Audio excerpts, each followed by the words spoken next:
Bonjour à toutes les deux, je suis très contente. On sort du spectacle Ce à quoi nous tenons, qu'on a pu faire dans ce superbe jardin. Est-ce que d'abord vous pouvez toutes les deux vous présenter, s'il vous plaît? Je m'appelle Juliette, on co-dirige la compagnie des ateliers Mizuc. Je m'appelle Nina.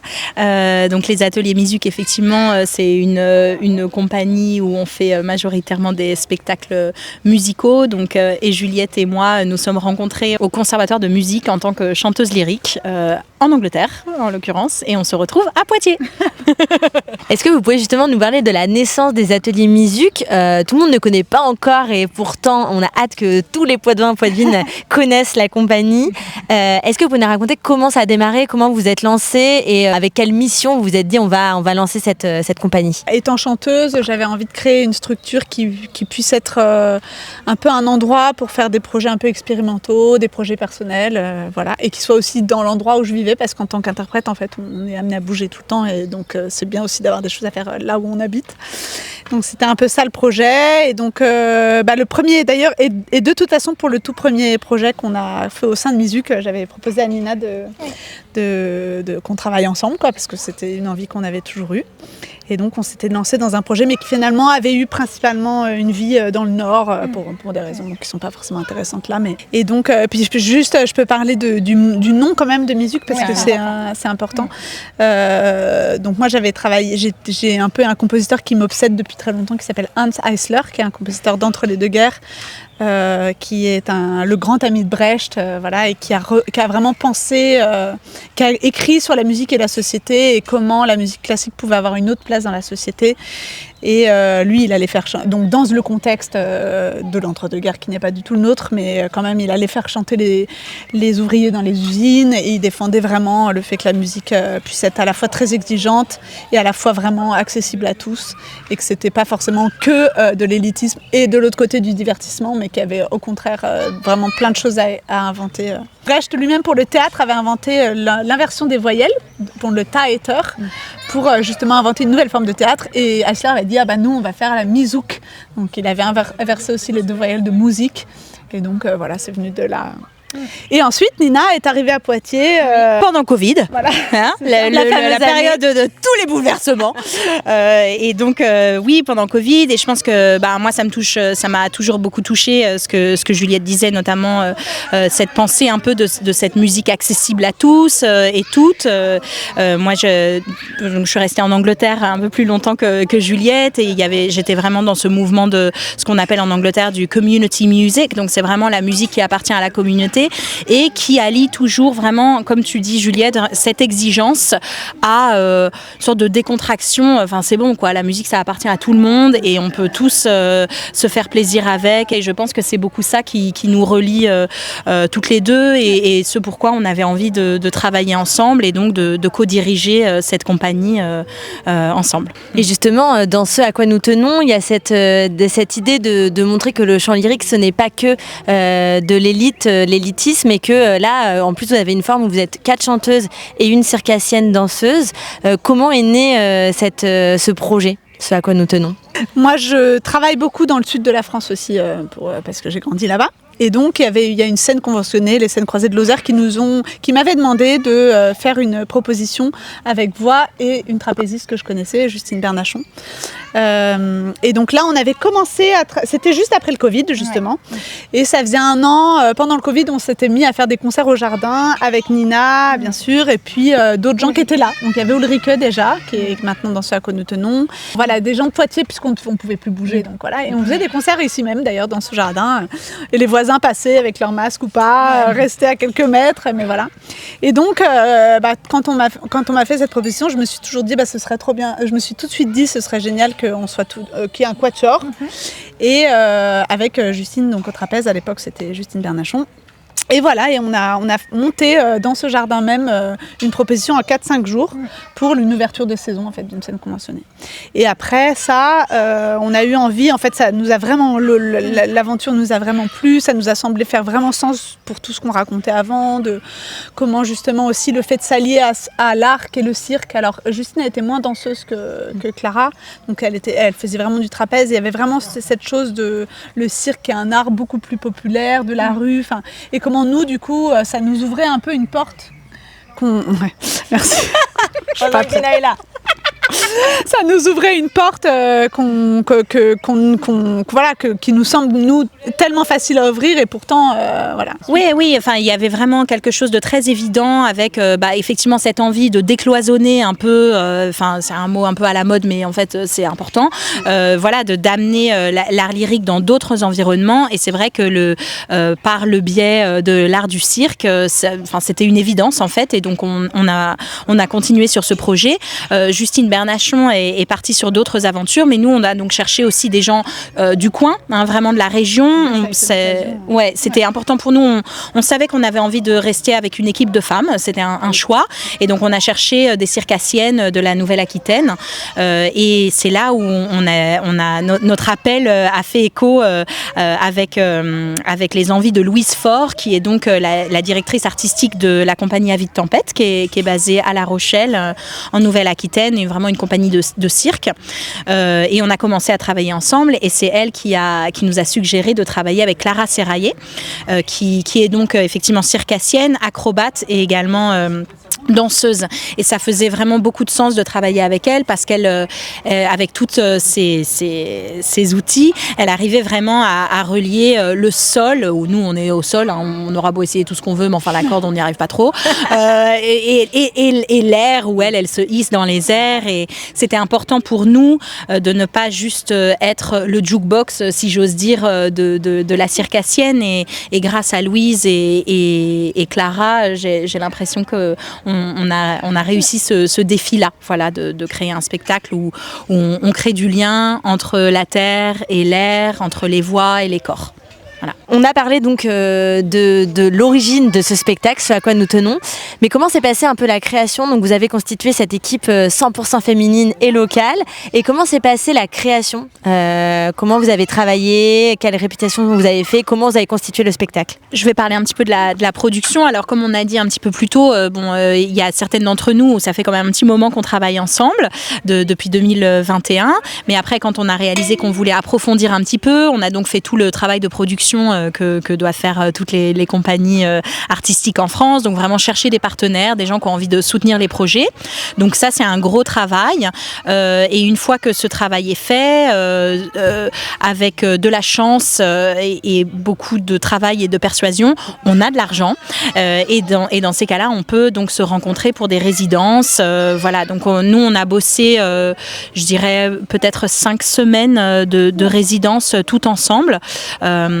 Ça vaut peut-être le coup de quand même parler de nos partenaires qui nous soutiennent beaucoup. Donc on a travaillé de manière très proche avec le festival Graines de Rue. Ce qui était intéressant pour nous, c'était de découvrir un tout nouveau réseau aussi pour ça. Oui. Enfin, on s'est vraiment... donc nous, on vient vraiment donc de la musique dite classique. Bon, déjà, ça, c'est un premier tiroir dans lequel on nous fourre. Et puis après, il y a le champ de la musique, si tu veux. Et donc tu cherches souvent des partenaires liés à la musique ou au mieux des scènes qui font un peu des choses pluridisciplinaires, tout ça. Et là, comme on a décidé de faire un projet en extérieur et qu'en plus on s'est allié finalement donc à cet arc et le cirque et à Avis de Tempête et à Louise Faure, du coup on s'est vraiment dit et du coup on s'est vraiment dit les arts de la rue peuvent être vraiment un partenaire à privilégier. Donc on a fait vraiment ces choix-là et on s'est posé plein de questions parce que ça pose des questions. Déjà, ça nous déplace. Et puis au-delà de ça, artistiquement, ça pose des questions. Musicalement, ça en pose parce que au-delà du fait que déjà on sort des lieux dédiés, il y a quand même des questions acoustiques, techniques. Voilà. On a eu beaucoup de chance. Le festival Graines de Rue, qui est un festival donc en Nouvelle-Aquitaine, près de Limoges, nous a fait confiance, vraiment, parce qu'elles ne nous connaissaient pas et elles ont vraiment ont voulu parier avec nous. Et avec ça, donc on a donc le festival Graines de Rue, la Case aux Sottises, qui est vraiment dans le Béarn, dans le sud Nouvelle-Aquitaine. On a le Knarep sur le Pont, qui est basé à La Rochelle, ainsi que les villes de Lagore et Montmorillon. Il y a également l'OARA, donc vraiment tout ce qui est art dans la région Nouvelle-Aquitaine qui nous soutient, et la DRAC également Nouvelle-Aquitaine. Donc grâce à tous ces partenaires, on a vraiment pu nous travailler pendant plusieurs semaines. C'était vraiment une conception collective. Nous, on est arrivé avec des suggestions de répertoires musicaux, mais je disais un petit peu plus tôt, il y a énormément de choses qu'on a appris par cœur qui ne sont pas aujourd'hui dans le spectacle, mais c'est pas grave. Ça fait partie du travail. Voilà, exactement. On est venu quand même avec un gros répertoire musical et on a travaillé avec Louise Faure, la metteuse en scène, et avec Clara Serraillé qui nous a beaucoup aidé pour la chorégraphie, etc. Comment mieux raconter ce qu'on avait envie de vivre avec le public, etc. Et justement, ce répertoire musical, qu'est-ce qu'on retrouve dedans? Comment vous avez puisé toutes vos inspirations pour ce répertoire? C'était un peu compliqué. On est passé par plein d'étapes. Il y avait un peu déjà la découverte du répertoire que nous, on pouvait proposer déjà à 4 voix de femmes. Donc il y avait le répertoire déjà écrit pour voix de femmes. On a eu très envie de chercher des compositrices. Et en fait, on s'est vite un peu pris le nez dans un mur de la musique vocale écrite par les femmes et souvent sacrée. Enfin, en tout cas, la musique ancienne. Plus ancienne, pas la musique du 20e peut-être, et encore. Mais souvent, soit de la musique sacrée, ce que nous, a priori, on ne voulait pas forcément faire, pas par rejet absolu, mais juste parce que ça ne rentrait pas dans ce projet-là. Il y avait un peu, cette chose un peu qui a souvent été... dans lesquelles les femmes ont été cloisonnées, mis de côté, d'une chose un peu cucu, un peu tendre, un peu nous on cherchait des choses parfois qui racontaient un peu autre chose que ça, quoi. Du coup, il y a plein de manières d'être femme, et malheureusement aujourd'hui, alors les choses changent grâce à de nouvelles compositrices, etc. Mais le répertoire est quand même cantonné, le répertoire purement féminin est quand même cantonné à un registre qui est de la mère, de la bienveillance, de ces choses-là, et bien heureusement nous sommes toutes beaucoup d'autres choses que celle-ci. On a finalement décidé de ne pas faire que des pièces composées par des femmes, ce qui était très bien, ce qui est très bien. On s'est vite demandé ce qu'on avait envie de raconter un peu, pour pas que ce soit seulement un concert. Et du coup, là, on s'est avec l'idée du portique, tout ça, on en est très vite venu à se dire qu'on avait envie de créer un espace, de construire un espace. Enfin, il y avait l'idée de la construction, il y avait l'idée du travail, du corps qui se met en mouvement. Ça, c'était très important pour nous. Et du coup, on s'est un peu inspiré d'un livre, mais de manière assez distante, mais d'un livre de Marielle Massé, qui s'appelle Nos cabanes, qui parle, dans Nos cabanes, elle parle des lieux, des ZAD, en fait, des nouvelles zones d'habitation, des nouvelles façons d'habiter, des nouvelles façons de rentrer en lien avec les lieux, les territoires, etc. Et donc, quand même, ça nous a parlé beaucoup, aussi de refuge. Et puis, du coup, nous est venue l'idée de construire ce portique en scène, en chantant. Et donc, et puis, je vais le relier à Meredith Monk, mais parce qu'en fait, il y a eu cette figure un peu, Meredith Monk, qui est cette compositrice américaine qui fait un peu partie de la musique minimaliste. Enfin, en fait, elle a traversé beaucoup de mouvements, mais qui propose une musique répétitive, tout ça, qui en fait s'est avérée. Donc, déjà, nous, ça nous plaisait de travailler sur sa musique à elle. Aussi parce qu'elle propose plein de choses très différentes pour le coup, justement des choses qui sont très douces, mais aussi des choses qui sont hyper péchues, un peu drôles aussi, assez osées, enfin voilà. Et du coup, là, Meredith Monk, c'était vraiment un super appui en fait pour travailler cette chose du corps. Il y a même une pièce qui est un peu chorégraphiée déjà dans la partition, puisqu'il y a des pas à faire, des mains à claquer, tout ça. Et puis ça nous permettait d'avoir une musique qui n'est pas aussi trop, qui finalement correspond vraiment à des strates qui se construisent, et ça rentrait vraiment hyper bien dans ce qu'on voulait faire par rapport à la construction du portique. Et ça, donc c'est devenu un peu un fil rouge, les compositions de Meredith Monk dans le spectacle, Et autour de ça, on a agencé des pièces différentes. Je sais pas si tu veux ou si je continue, mais voilà, il y a une pièce de Schumann. On a aussi fait un petit clin d'œil à une compositrice, à celle qu'on appelle la première compositrice, qui est Hildegard von Bingen, qui a écrit de la musique, qui était une femme complètement incroyable. Qui n'était pas seulement musicienne, qui était médecin, qui était visionnaire, et dont on interprète une pièce, et puis ça, c'était quand même un joli clin d'œil de garder ça. Il y a une pièce pour le coup de musique sacrée d'un compositeur scandinave avec laquelle on finit et qui est une pièce qui elle correspondait vraiment à l'envol un peu voilà qu'on avait de la corde voilà et qui est voilà donc pour dire qu'on n'était pas non plus opposés en fait on était opposés à rien, enfin on s'est mis aucune barrière par contre on voulait quelque chose qui finisse par raconter quoi et j'ai l'impression que ne pas vous cantonner finalement qu'à des artistes femmes puisque finalement c'était pas faisable, mais d'avoir un message quand même derrière tout le répertoire musical. Je veux juste dire que si cette interview, si cette création devait se faire dans 15 ans, j'espère qu'on pourrait très facilement choisir que des compositrices. Aujourd'hui, ça n'est pas le cas, mais vraiment, les choses changent et il faut continuer à ce que ça change. Voilà. Moi, quelque chose qui m'a beaucoup marqué dans le spectacle, c'est ce portique. Ce portique que vous êtes en train de construire au fur et à mesure du spectacle et ces chants à l'unisson où on a l'impression de se retrouver dans les années 30-40, des femmes à l'usine qui chantent pour se donner de la force et du courage pour travailler. J'ai ressenti ça. Est-ce que c'est quelque chose que vous avez envie de montrer ? Pour répondre à ta question, Agathe, je tiens quand même à dire que ce portique pèse plus de 140 kilos. Ah ouais. Donc c'est vraiment... On dirait pas. On a commencé avec un portique beaucoup plus.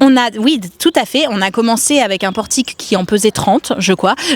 Et là, c'est le portique de Clara qu'elle a acheté et il pèse donc 140 kilos. Donc c'était un vrai challenge, tout à fait. Et nous, effectivement, finalement, on a voulu embrasser le challenge et se dire, en fait, c'est un effort physique pour nous, c'est un labeur pour nous, équipe de 5 femmes, de monter ce portique et notamment de le monter en chant. Après, donc effectivement, pour revenir à la musique, c'est un chant de Meredith Monk où vraiment les strates de chants se mettent les unes par-dessus les autres.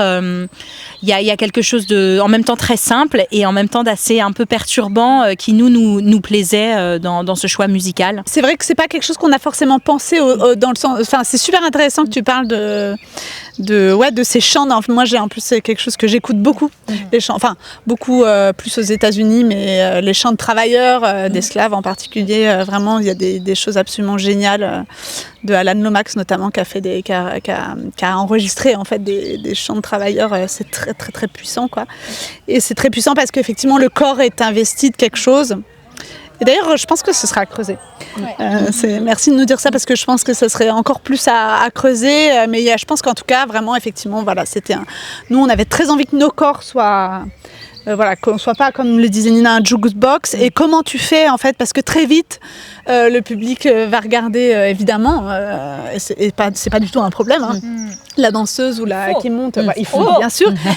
Mais comment tu fais pour que tous les corps soient investis et, en fait, se mettre au travail c'est la meilleure façon qu'on puisse imaginer en fait. Puisqu'on n'est pas danseuse, après on fait décorer et c'est génial et voilà, mais il y a un truc de se mettre au travail et puis du coup nos corps ils sont justes quand on est au travail en fait, puisqu'on n'essaye pas de raconter un truc, voilà, je sais pas. Donc ça c'était bien et effectivement le fait que le portique soit lourd au début on disait la vache on va jamais y arriver et tout. Il y a Charlotte et Nina qui portent beaucoup quand même et finalement en fait ça tu chantes d'une autre manière et tant pis aussi. C'est-à-dire qu'à un moment donné, ça influe parce que ça joue sur les voix. Exactement. Et c'est ça qui est beau. Et ça, c'est aussi comment ce projet-là nous a déplacés. C'est très beau parce que le fait d'être dehors, le fait de faire tout ça, en fait, tu lâches aussi un peu des trucs de musicien classique. Justement, j'avais envie de rebondir sur l'espace public. C'est quand même quelque chose qui est important. C'est pas dans votre pratique habituelle. Et là, vous jouez très bien avec justement l'espace public. Et à la fin, vous invitez aussi le public à venir. C'est l'avantage de l'espace public, c'est qu'il n'y a plus cette distance entre public et scène. Comment vous avez réussi à travailler cette chose-là, d'inclure le public au maximum dans ce spectacle ? Ouais, il y avait vraiment, en fait, c'est toujours une grande question pour un spectacle de comment on le commence et comment on le finit. Et en fait, il y avait un peu cette montée, donc on avait déjà réussi à construire cette chose qui va, ce trajet, quoi, un peu ce chemin de construction d'un édifice jusqu'à la montée à la corde. Et puis une fois que ça arrive, tu vois, il y a un peu genre, maintenant qu'on a construit notre espace, et puis on se disait beaucoup que c'était un espace qu'on voulait commun avec le public. Enfin, c'est quelque chose qu'on avait écrit, mais comme tu vois, c'est vite des mots un peu que tu balances comme ça parce que c'est sympa de le dire, mais en fait, qu'est-ce que ça veut vraiment dire? Enfin, il y a eu un peu et comment tout ça. Tu le mets vraiment en place, quoi. Voilà, comment tu le mets vraiment en place. Puis on a trouvé finalement cette dernière pièce qu'on chante. On voulait une dernière pièce, on a fini par la trouver un peu par hasard. Enfin voilà. Et puis là, merci YouTube. Voilà, c'est ça. C'est con. On a pensé à de la musique ancienne, je crois, et puis voilà. Ouais. Et puis Clara a dit tout à coup, bah tiens, on n'a qu'à faire venir les gens. Enfin voilà, c'était effectivement une idée de Clara, et puis ça s'est construit comme ça. Et c'est très très beau, très puissant, en fait, de faire rentrer les gens dans l'espace, quoi, dans lequel nous on a investi autant. Enfin, c'est fort. C'est pas le premier spectacle que vous faites dans l'espace public? Si, c'est le premier spectacle qu'on fait dans l'espace public, donc c'est vraiment... ça se voit pas. Ouais, bravo. Non, c'était vraiment... c'est notre premier spectacle dans l'espace public et vraiment avec effectivement ce désir d'amener pour nous le chant lyrique partout. Et que la musique, ce genre de musique, ce genre de répertoire et ce genre de voix peut être apprécié de tous et de toutes du moment que c'est bien amené, en fait. Enfin, il n'y a pas de... Faut arrêter, il faut écouter de tous les styles pour tout le monde, c'est bien. Qu'on peut rajouter à ça, à ce que tu disais un peu tout à l'heure, mais c'est que vraiment, en particulier Graines de rue, mais plein de gens, en fait, on s'est rendu compte que le fait qu'on soit chanteuse lyrique et que très vite on déconstruise un peu le truc, je pense que ça a beaucoup séduit le fait que l'art lyrique, justement, il y a plein de gens qui ont envie de ça, parmi les organisateurs, les programmateurs, enfin c'est un peu un grand mot, mais et notamment à Graines de rue, enfin Françoise Trio, qui est pas du tout spécialiste de cette musique-là, ça l'a tout de suite intéressée parce qu'on venait aussi de cet endroit-là et que du coup ça faisait croiser des publics aussi, des sensibilités. Et ça, c'est touchant, je trouve, que ça soit pas seulement notre envie, mais qu'on sent qu'elle a elle a quand même assez vite de la répercussion, quoi. Et l'espace public, c'est aussi différent de jouer évidemment dans une salle. On a tout ce qui nous entoure, l'environnement. Et là, j'ai trouvé ça génial puisque vous chantiez, mais on avait le bruit des oiseaux. On avait une grenouille qui chantait. Comment vous avez... qu'est-ce que ça vous apporte en fait finalement, vous, de jouer dans l'espace public en fait? J'imagine que c'est tellement différent que ça doit vous apporter des choses. Oui, bien sûr. C'est sûr, c'est un défi. Nous, on se déplace. Notamment, on a dû réfléchir bien entendu au répertoire aussi. Là, on a pas mal parlé du répertoire pour des choix artistiques, etc. Mais il y avait également des vrais choix techniques, c'est-à-dire qu'on savait qu'il y avait certains répertoires, même des chants qu'on adore, mais qui ne sonneraient pas dans un contexte en extérieur. Donc déjà, il y a eu ça. Et puis, il faut qu'on fasse attention là où on est programmé. Enfin, on doit nous s'adapter à chaque acoustique qui nous est donnée. Là, pour notre première à l'Agore, nous savons que la ville est sur un passage d'avion assez fréquent. Oui. Bon, voilà. C'est à prendre en considération. Alors, bien entendu, qu'on demande aux lieux, aux villes, aux structures qui nous accueillent d'essayer de réfléchir un maximum, être sûr qu'il n'y a pas une grosse stéréo juste à côté, etc. Mais en même temps, il y a quelque chose de génial aussi, vraiment, de effectivement s'adapter. Je crois qu'on a eu aujourd'hui une tondeuse, bien entendu les oiseaux, plein de très jolies choses, mais pas que. Et voilà, c'est OK, ouais. Il y a des bus, et c'est bien. Ça fait partie du jeu. Exactement. Et même pour le public, parce que le public n'est pas du tout, ne se comporte pas de la même manière quand il est dans une salle de spectacle dans le noir et dans l'espace public avec toute une vie autour. Oui, c'est sûr. Alors, nous, notre spectacle, il fait 40 minutes et je pense, on est assez contente de ce timing-là, justement parce que c'est un environnement particulier. Peut-être que si c'était en salle, ça pourrait être plus long, etc. Mais pour l'espace public, on pense vraiment que c'est bien d'avoir ce genre de timing. Et puis c'est OK, je sais pas, c'est complètement OK pour le public, en tout cas pour moi, qu'il regarde quelque chose, qu'il écoute quelque chose qu'on fait, et puis qu'il ou elle soit happé par autre chose, et puis après qu'il ou elle y revienne, c'est OK, quoi. On a envie de juste les inviter dans notre cabane quand ils ont envie de venir, quoi. Et vous les voyez mieux aussi. Oui, beaucoup mieux que dans une salle noire. Oui, c'est vrai. C'est aussi ça, de prendre l'espace en compte. Ça, dans Marielle Massé, elle parle aussi vraiment de ça, de comment il n'y a pas que nous, il n'y a même pas que nous et le public finalement, il y a tout ce qu'il y a autour. Et souvent d'ailleurs à l'Agore, mais même ici, je veux dire, les voisins faisaient un barbecue, on les entendait. Et du coup, ils étaient là aussi. Et à l'Agore, c'était pareil, on était entourés de maisons où les gens étaient là sur leur balcon, mais ils sont restés 10 minutes, puis après ils sont partis. Il y a un peu cette chose-là qui peut être effectivement effectivement un peu déstabilisante et à la fois vraiment ça fait partie du jeu et de ce qu'on a envie. Nous, on avait vraiment justement pas envie que ce soit que aussi dans des lieux un peu idylliques. Enfin, on avait envie à l'endroit le plus politique, j'allais dire, de ce qu'on a envie de défendre, politique au sens vraiment large, hein, mais à l'endroit le plus politique, je crois. Hein, tu me dis si je vais trop loin, mais il y a l'endroit de vraiment, on a envie d'aller justement aussi aux endroits où c'est pas forcément joli, où où c'est du béton, c'est du goudron, c'est un parking. Oui, et que l'attention est, comme tu dis, de juste 10 minutes et c'est complètement OK. Enfin, je pense que ça permet vraiment de aussi démystifier un peu ce qui peut être un peu imposant, la place de l'artiste, le spectacle, etc. Non, nous on propose quelque chose, vous en faites ce que vous voulez, ça vous touche pendant 10 minutes, c'est super, vous avez envie de rester pour 40, et ben cool. Voilà. Moi j'avais une question par rapport à la part de danse et surtout à la part de l'improvisation dans la danse. Est-ce que tout est chorégraphié ou est-ce qu'il y a une part d'improvisation qui est là et qui joue pendant le spectacle en fonction de vos voix pour Clara? Je me demande s'il ne faudrait pas appeler Clara pour qu'elle réponde à cette question. Exactement, c'est vraiment un parti pris pour moi dans ce spectacle et dans mes créations en général, de travailler sur une base d'improvisation. Et comme ça, je me laisse vraiment libre en fonction de ce que les chanteuses me donnent et de ce que le public aussi, et surtout, me renvoie. Donc il y a très peu de partitions chorégraphiées, à part sur les choses où on est ensemble et où elles sont en mouvement aussi avec moi. Et autrement non, il y a vraiment beaucoup d'improvisation. Ça me donne pas mal de jeux et je trouve que ça amène beaucoup de sincérité aussi dans ma présence et dans ce que je peux renvoyer au public. Donc j'aime bien miser là-dessus, c'est important. Et ça veut dire que si on vient à un spectacle ou à un autre, on verra pas tout à fait les mêmes choses. Non, vous verrez toujours des choses différentes. Et ça, c'est complètement. Par contre, il y aura les mêmes chants. Ouais. Oui, la trame, c'est vraiment ça, la trame, elle est musicale. Et... Il y a vraiment cette question, c'est beau ce que dit Clara, parce que Clara, elle est hyper précise dans ce qu'elle nous propose, elle est hyper détaillée, mais vraiment dans le bon sens. Je sais pas, il y a un truc très précis, très dessiné, quoi. Et du coup, et on sent vraiment dans sa danse, je trouve qu'à la fois c'est très dessiné et à la fois c'est très très libre, quoi. Et je trouve que c'est un peu une inspiration aussi pour nous, parce que nous, en tant qu'interprète de musique classique, on a notre musique écrite, quoi. Donc on fait tout le temps la même musique, sauf dans un des chants de Meredith Monk où les durées ne sont pas déterminées. Mais bon, il n'y a que ça qui change, tu vois. Mais sinon, c'est comment nous, notre travail quand même, c'est de toujours aussi trouver de la liberté dans cette musique écrite, tu vois, dans cette chose qui est très définie.